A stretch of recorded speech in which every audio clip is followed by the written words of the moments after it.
سلام، تشکر که با آزادی آنلاین هستید. امروز به هر کجای نگاه نکنیم مسئله فرستادن پول به تاجیکستان بحث می شود.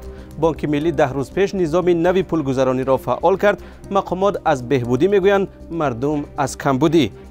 یک کاربری سامانه رادیو آزادی از روسیه نوار فرستاد و گفت که برای انتقال پول به تاجیکستان به واسطه نظام یونیستریم ساعت‌ها منتظر میمانند.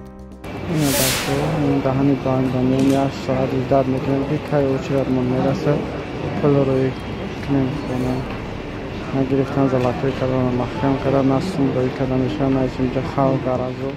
مهاجر دیگری تاجیک با نام جاویدان این ویدیو را از راستاوی لبی دان فرستاد و مشکل را این گونه نقل کرد. سلام علیکم کسی نما سیویازنوی دایم یگام نمو تاجیکستان نکنتگ نه زلاطوی کردن نه یگام چی روی کردن نمیشه تاجیکستان. در یک هفته اخیر صدها نفر در سامانه رادیو آزادی و صحیفه های ما در فیسبوک و اینستاگرام در این باره بحث کردند. بندرس در اینستاگرام نوشت در هر کجای بوی پول را میفهمند آنجا را در حال میقپند. پول یافتن آسان نیست. اول باید در مسئله کار و سندها به مهاجران یاری کنید.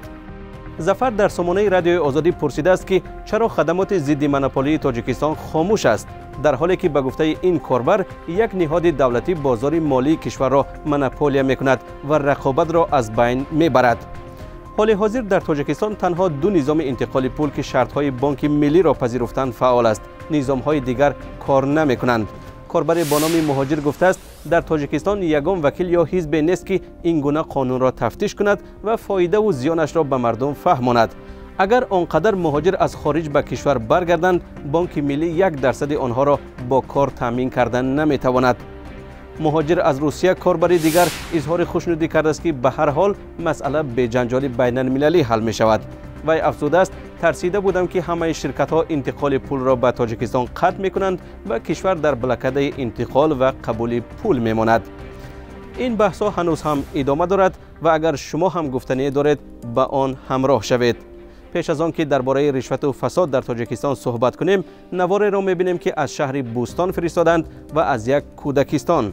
مؤلف ویدیو ادعا دارد که باغچه بچگانه در این شهر ویران است و در حال تعمیر و به این نگاه نکرده کودکان را در اینجا نگاه می‌دارند.